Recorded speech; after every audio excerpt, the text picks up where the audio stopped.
Hey guys, what's up? It's Crazy back with another video.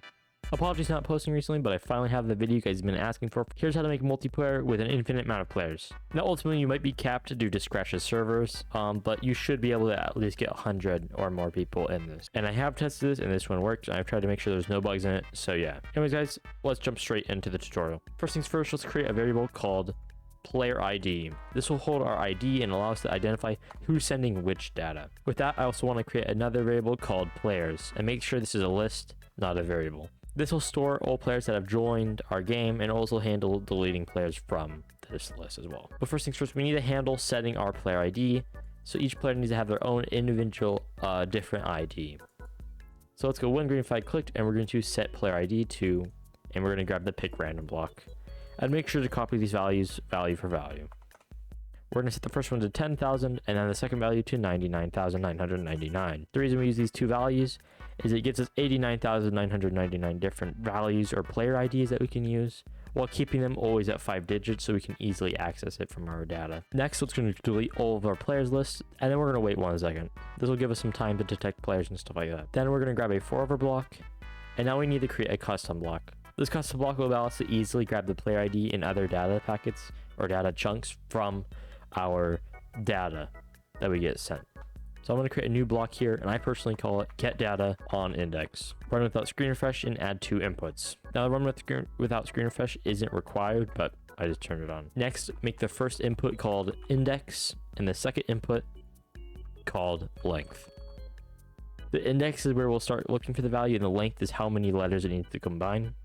Hopefully it'll make sense in a minute. Create two new variables for the sprite only. Make sure each of these are for the sprite only as we will be using this custom block in clones, as well as it keeps it neat for other sprites.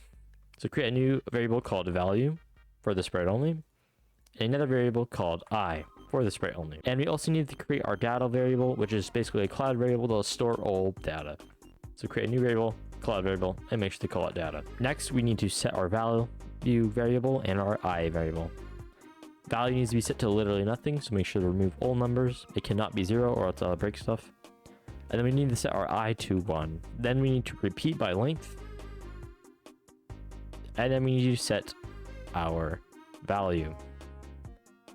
And what we're going to do is basically go through and loop through all the data based on the index and the length, and we'll find all the numbers and combine them into one value, which will be stored in value. This will allow us to grab our player ID without having to make this giant chunk of operators joining 600 letters. So first things first, let's grab some blocks here. I'm going to grab a join block right here, and I'm also going to grab a letter 1 of Apple. Insert this into the second part like so. Next, grab a plus,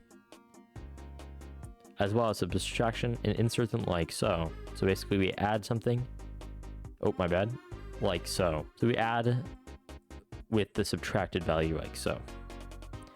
And what we actually want to do is we want to add I with our index minus 1 and insert this as the letter 1. That way we join Apple with letter I plus index minus 1 of Apple. Value goes in the first part and data goes in the second. We then set value to this and voila. Then we also want to change our I by 1 and that's it. This will basically loop through. It'll start on our index and loop through all of our data by length. This will basically give us all the chunk of code we need, or the chunk of value. Now that we have that, we can come down and call it and insert the values 1 and 5. This will start at the very beginning and have a length of 5. Then grab an if block, and then we can basically check if the ID of the data that was just sent, which is the first value and is 5 digits long, like so.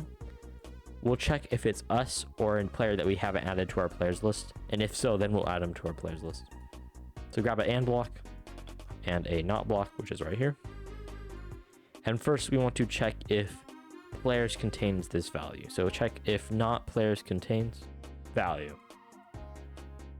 Then I want to see if value is not equal to our player ID.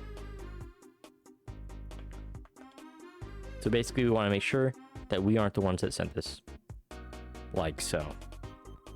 Next we want to add value to players, and then we want to create a clone of myself, and you should have something that looks like this and this. Now if you run this, nothing will happen. You might have the number 0 added to your players, but that's because your data is set to blank or 0.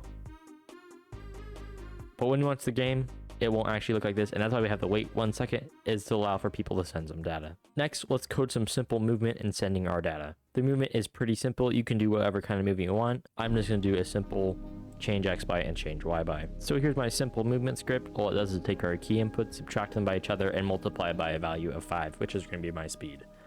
I can then run it, and as you can see, I can move my character around. And again, there will be a clone, but that's because my data is equal to 0. Once we actually finish this, this won't be happening. But you can see that I'm moving my player. And then let's actually send our data. So when green flag clicks, we'll forever set variable data to, and we gotta join some values. So grab 2 group join blocks and add them together. This way we can join 3 different things together. We first want to join our player ID. And then we also want to join together our X position and our Y position. And we must add 500 to each of these. This basically allows us to keep our X and Y position always at 500. That way you can easily grab it by 3 digits. Make sure to round these values, as it can take up a ton of data space. And again, we don't need it that precise. And then we want to wait 0.1 seconds. As you see, the data is now changing up here. And you can see no players are being added. So now we're sending data, so that's all working fantastically. Next, grab a when I start as clone block, and we'll start coding the clones. Let's create some new variables here, which will just be a total of 3. Make sure to make all these following variables for the sprite only. First things first, create a clone ID for the sprite only, clone data for the sprite only, and time since data for the sprite only. And then we want to set our clone ID to 0,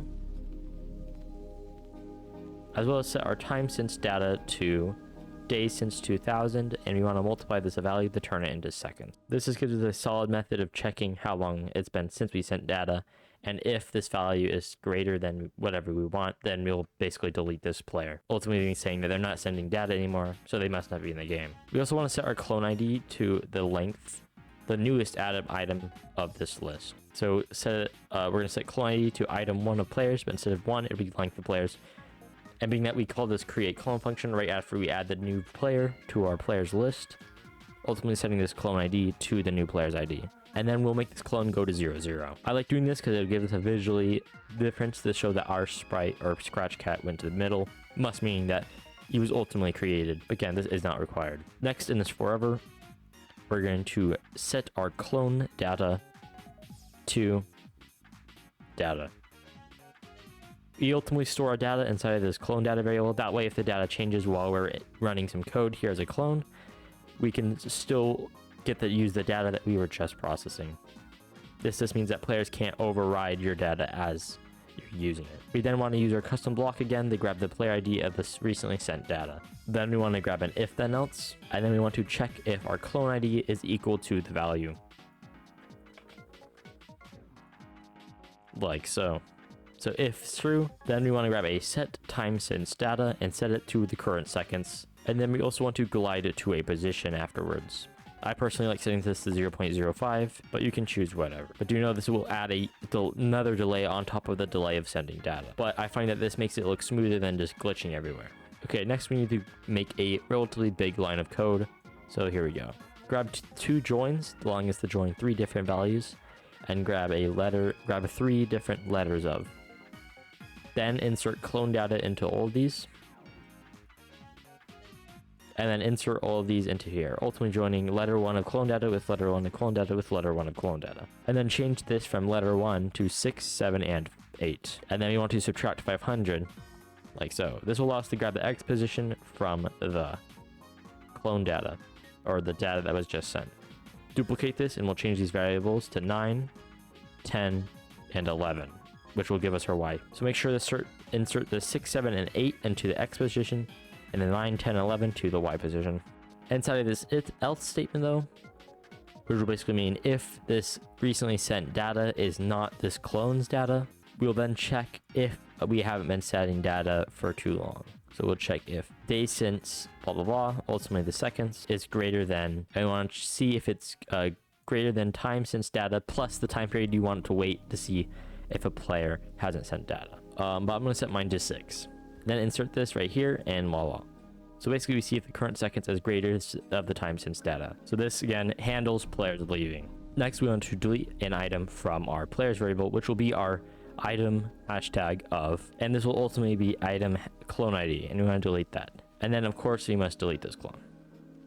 And with this, we have our multiplayer completely done. I'm quite proud of this method of multiplayer as it's quite small and it's been my best one yet. But let's actually make sure this works. I recommend leaving your players list on while you test, as well as your player ID variable and your data variable. Otherwise, most of this stuff is pretty useless to see for debugging. And I also want to say this glide 0.05 seconds too.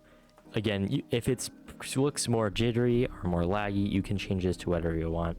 So example, if it looks more laggy, you can change it to 0.1 or more, but be known that this will create bigger delay in your... Well, let's actually test this. So if I grab both projects right here and I hit play on both of them, see over here, nothing's happening, but I hit play over here, we can see it is working. You see over here, my player ID is 19026, and I was added to this person's player list, 109 or 19026, and this person's player ID is 33540, and is added to this player's list. I can move this player over here, and he moves over here. And obviously you will see some lag, and again, that is 90% due to, again, scratch cloud variables. Another thing, if you do see lots of stuttering, lots of bugs, or anything like that, you can change the delay if you want to make it so that players have to wait longer times. You might have to do that with scratch variables. So if you keep seeing lots of that, or you see lots of like jittering like that, you can change multiple values.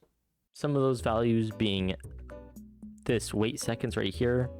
If you're seeing lots of that, you might want to do wait 2.5, and that might put less stress on the scratch servers. And then again, changing this glide thing to be greater values or less values will ultimately can make it smoother, but I found the best results comes with 0.1 on scratch. But by changing this wait seconds, which I do recommend, if you set to too short, you can start overloading their servers and it won't update as fast.